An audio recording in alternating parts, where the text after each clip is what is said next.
On the morning of June 30th, 1908, something extraordinary happened in a remote region of Siberia. Deep within the forests near the Tunguska River, the sky suddenly lit up with a blinding flash of light. Witnesses later described seeing a massive fireball moving across the sky. Some said it looked like a second sun. Others described it as a glowing object leaving a trail of fire behind it. Moments later, the sky exploded. A powerful shockwave blasted across the forest, flattening millions of trees across an enormous area. People living dozens of kilometers away were knocked to the ground by the force of the blast. Windows shattered in towns hundreds of kilometers away. Some witnesses reported hearing thunderous explosions echoing across the horizon for several minutes.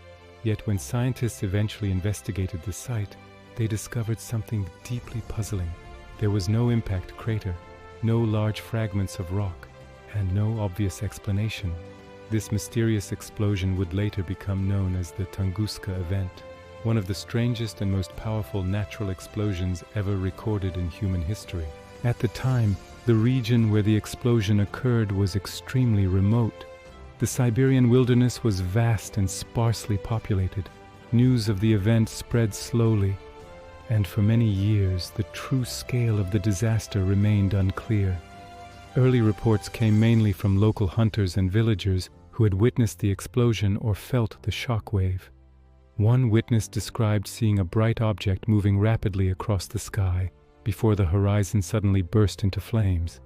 Another reported that the heat from the explosion felt so intense that it seemed as if their clothing might catch fire. Many witnesses described hearing a series of loud booms similar to artillery fire. But despite these dramatic reports, no scientific expedition reached the area for nearly 20 years.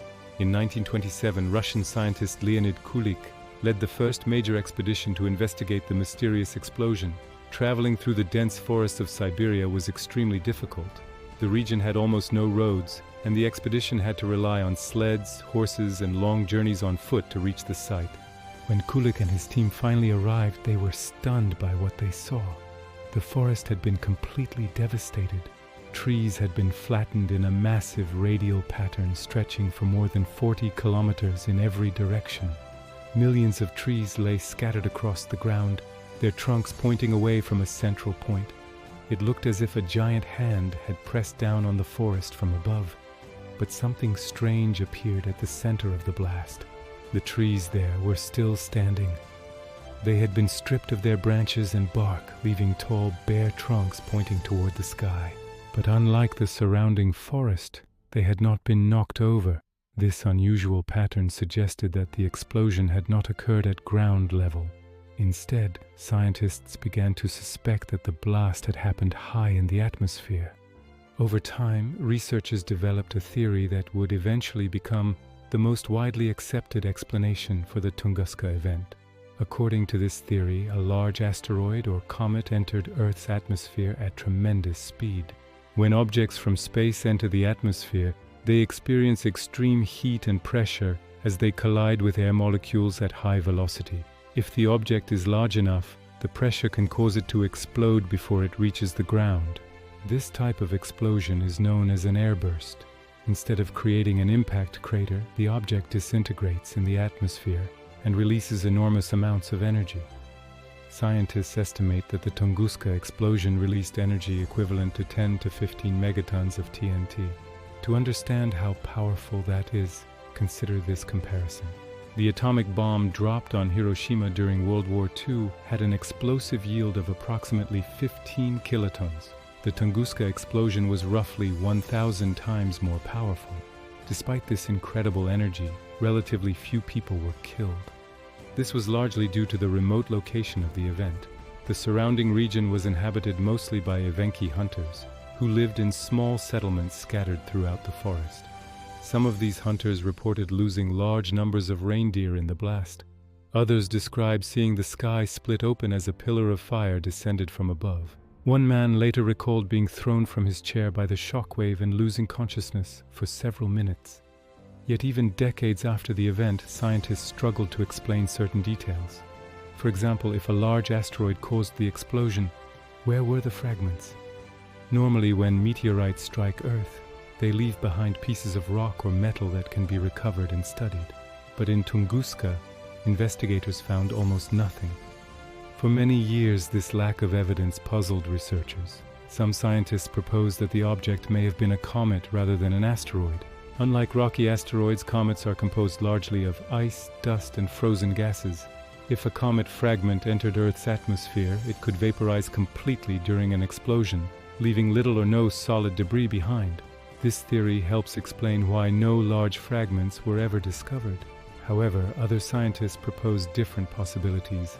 Some suggested that the explosion might have been caused by a natural release of methane gas from underground deposits. Others even proposed more exotic ideas. One early theory suggested that a tiny black hole might have passed through Earth, releasing enormous energy before continuing into space.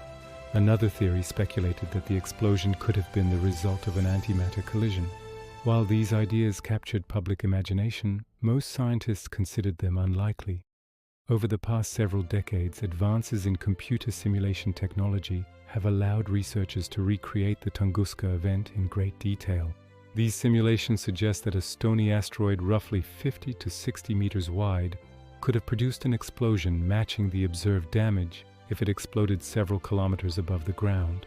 The blast wave generated by such an explosion would have traveled outward at tremendous speed, flattening trees in every direction. The reason the central trees remained standing is that the shockwave initially traveled downward before spreading outward across the forest. This explains the strange pattern observed by Leonid Kulik and his expedition team. Another fascinating aspect of the Tunguska event occurred in the nights following the explosion. Across large parts of Europe and Asia, people reported unusually bright skies long after sunset. In cities such as London and Paris, newspapers reported that the night sky glowed so brightly that people could read outdoors at midnight without artificial light. Scientists now believe this phenomenon was caused by dust and particles thrown high into the atmosphere by the explosion.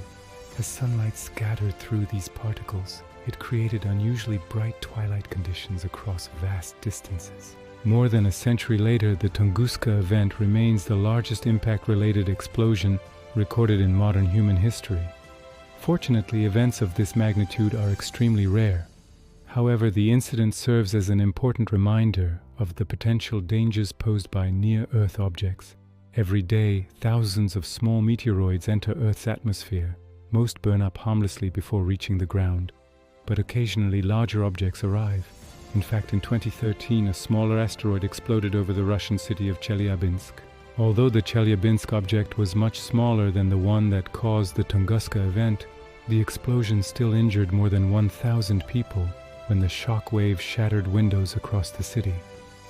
Events like Chelyabinsk demonstrate the cosmic impacts remain a real risk. Today, astronomers around the world monitor near-Earth objects using powerful telescopes designed to detect potentially dangerous asteroids. These monitoring programs track thousands of objects and calculate their future orbits to determine whether any might collide with Earth. Scientists are also developing potential planetary defense strategies.